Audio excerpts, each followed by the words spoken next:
लेकिन उस पपीते की पेड़ के ऊपर सो रही थी एक डरावनी चुड़ैल। पेड़ से पपीते गिरने की आवाज से उसकी नींद टूट जाती है। बात क्या है, इतनी जोर से ये कैसी आवाज हुई? क्या कोई पपीते तोड़ रहा है? जरा देखो तो।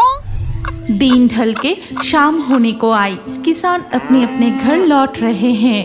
मछुआरे भी नाव लेकर अपने घर लौट रहे हैं। तभी जंगल के रास्ते से चलते हुए आ रहे हैं एक लकड़हारा दंपति, पवन और माया। भाग्यवान, आज जंगल में एक भी लकड़ी नहीं मिला।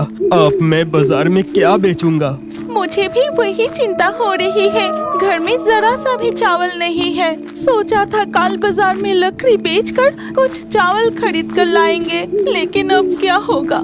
ये सब सोचते हुए वो चलते रहते हैं। ठीक तभी उनकी नाक में मीठे पक्के पपीते की खुशबू आती है। वो खुशबू मिलते ही माया रुक जाती है और कहती है, ए जी, कुछ पके हुए मीठे फलों की खुशबू आ रही है ना? हाँ, मुझे भी मिल रही है, लेकिन ये खुशबू किस तरफ से आ रही है? इसके बाद पवन और माया उस पपीते की खुशबू का पीछा करते हुए आगे बढ़ते हैं और थोड़ी दूर जाते ही उन्हें एक बहुत बड़ा पपीते का बगीचा दिखाई देता है और हर एक पेड़ पर बड़े बड़े साइज का पक्के पपीते लटक रहे हैं। अरे देखो भाग्यवान, वहाँ कितने सारे पपीते हैं। वो पपीते पूरी तरह पक चुके हैं। देखकर लग रहा है बहुत मीठे होंगे। चलो आज हम कुछ पपीते तोड़कर ले जाते हैं। हाँ, जंगल के इस पेड़ों से पपीते तोड़कर ले चलते हैं और तुम इन्हें बाजार में बेच देना। पवन सामने पड़ा एक पेड़ की डाल उठाकर पपीते तोड़ने लगता है, लेकिन उस पपीते की पेड़ के ऊपर सो रही थी एक डरावनी चुड़ैल। पेड़ से पपीते गिरने की आवाज से उसकी नींद टूट जाती है। बात क्या है, इतनी जोर से ये कैसी आवाज हुई? क्या कोई पपीते तोड़ रहा है? जरा देखो तो। चुड़ैल झांक कर देखती है कि दो लोग उसकी पेड़ से पपीते तोड़ रहे हैं। ये देखकर चुड़ैल झट से उनके सामने कूद पड़ती है। अरे बाप रे, ये तो चुड़ैल है। तुम लोगों की इतनी हिम्मत, मेरे बगीचे से पपीते चुराने आए हो? अब तुम लोगों को मैं माफ कीजिए, हम चोरी करने नहीं आए थे। हमें नहीं पता था कि ये पपीते की बगीचा आपका है। पपीते की खुशबू से हम यहाँ आ गए थे। सोचा था कुछ पक्के पपीते तोड़कर बाजार में बेचकर खाने को कुछ चावल खरीद कर ले आएंगे। हम बहुत गरीब हैं।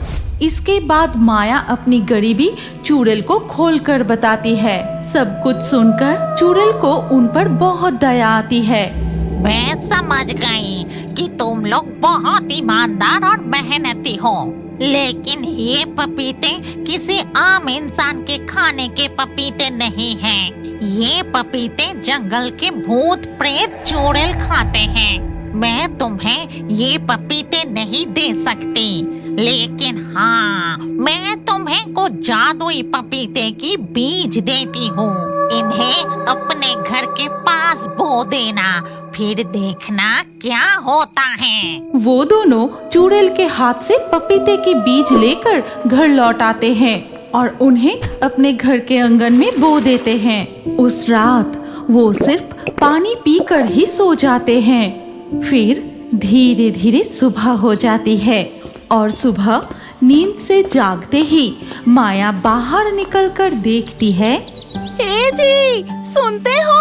जल्दी बाहर आके देखो तो जरा। माया की आवाज सुनकर पवन जल्दी से बाहर आता है और देखते हैं रातों रात पपीते के पेड़ बड़े होकर उनमें बड़े बड़े पपीते लटक रहे हैं और पपीते की खुशबू से चारों ओर महक रहा है। तुम देर मत करो, जल्दी से कुछ पपीते तोड़कर बाजार में बेच कर आओ। पवन जल्दी से बहुत सारे पपीते तोड़कर टोकरी में भरकर बाजार में बेचने जाता है। पपीते ले जाओ, पपीते, मीठे पक्के पपीते, अरे जल्दी ले जाओ। एक बार जो खाएगा वो बार बार खरीदेगा। पक्के पपीते ले जाओ। पलाश की टोकरी में रखे पपीते की खुशबू से पूरा बाजार महक उठता है और उसके टोकरी में ऐसे पक्के पपीते देखकर सब उसके पास आने लगते हैं। वाह, तेरे टोकरी में रखे पपीते तो बहुत बड़ा बड़ा है और पूरी तरह पक भी चुके हैं। लग रहा है बहुत मीठा होगा। इसका दाम बताओ जरा। एक पपीते की दाम मात्र 20 रुपए। अरे काका, मेरा पपीता बहुत अच्छा होगा, लेकर तो जाओ। देखना, पपीते खाने के बाद कल फिर मेरी दुकान पर खरीदने आओगे। इस तरह एक एक करके पवन के सारे पपीते बिक जाते हैं। फिर वो चाल, दाल, अनाज खरीद कर घर लौट आता है। भाग्यवान, देखो मैं कितने सारे सामान लाया हूँ। आज तरह तरह की खाना बनाओ। बहुत दिनों से स्वादिष्ट खाना नहीं खाया। हाँ, आज तरह तरह के पकवान बनाऊंगी। चलो अब अंदर चलो। इसके बाद वो दोनों अंदर चले जाते हैं। अगले दिन सुबह पवन फिर से टोकरी भर के पपीते लेकर बाजार जाता है। ले जाओ, मीठे पक्के पपीते ले जाओ, पपीते ले जाओ। पवन भैया, कल तुम्हारी दुकान से 2 पपीते लेकर गए थे। बहुत स्वादिष्ट और बहुत मीठी थी। आज मुझे और 2 पपीते दे दो। ठीक है, ये लो।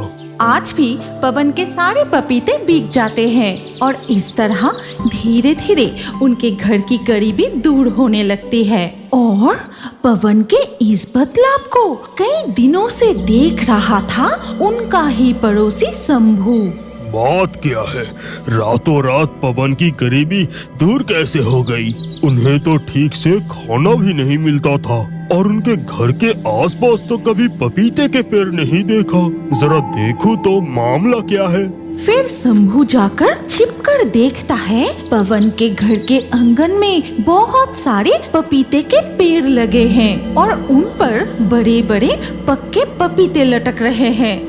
बाप रे बाप, कितने सारे पपीते के पेड़ और कितने सारे पपीते।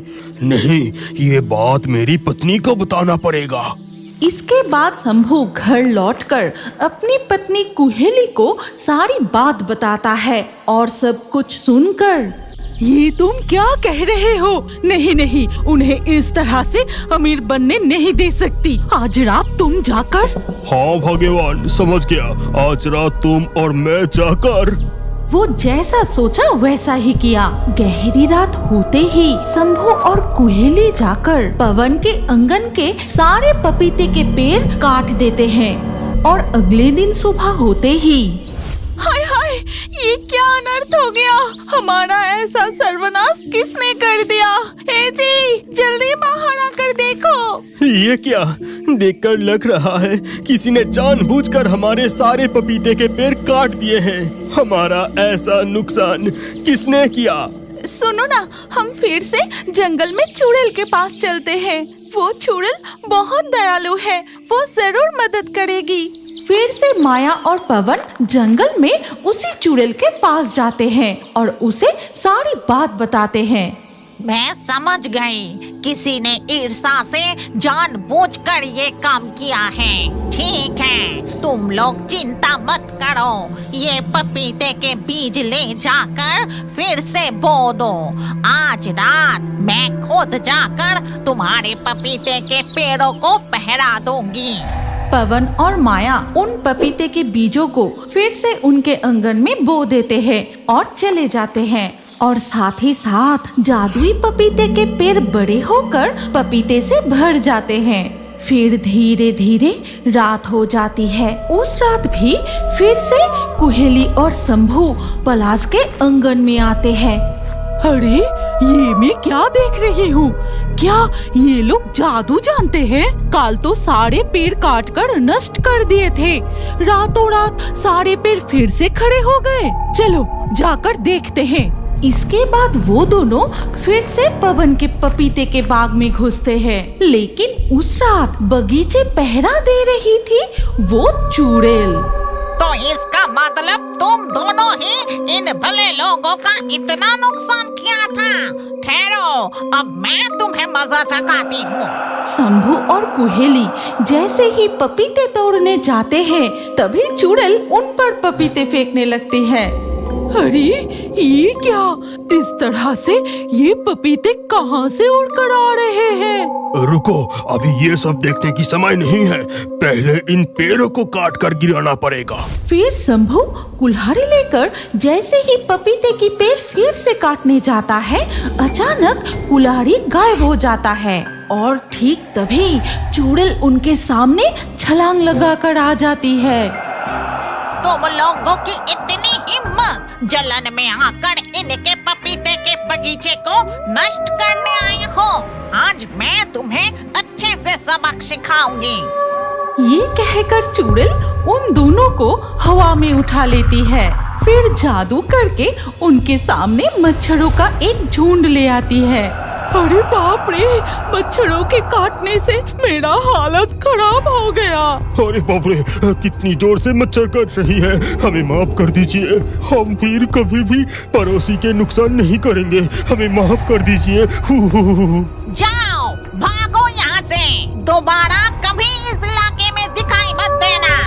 ये कहकर चुड़ैल उन्हें नीचे उतर देती है और वो दोनों मच्छरों का डंक खाते हुए वहाँ से भाग जाते हैं। उनकी चीख सुनकर पवन और माया कमरे से बाहर आते हैं। सुनो, अब चिंता करने की कोई जरूरत नहीं। अब तुम्हारे पपीते के बाग को कोई नुकसान नहीं पहुँचाएगा। चुड़ैल, आपका बहुत बहुत धन्यवाद। लेकिन मेरी एक शर्त है। शर्त नहीं, आप आदेश कीजिए। हमारे जंगल में पपीते कम पड़ रहे हैं। पास वाले जंगल से बहुत पपीतों की मांग आ रही है।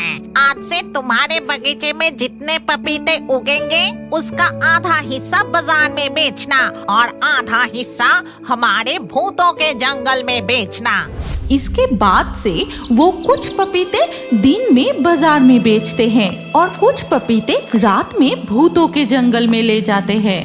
वहाँ बहुत सारे देसी विदेशी भूत पपीते खरीदने आते हैं। इसी तरह धीरे धीरे पवन और माया की गरीबी दूर हो जाती है। क्या आप जानते हैं कि आपका नाम भी हमारे कार्टून वीडियो में आ सकता है? और आज के लाकी ड्रॉ में चुने गए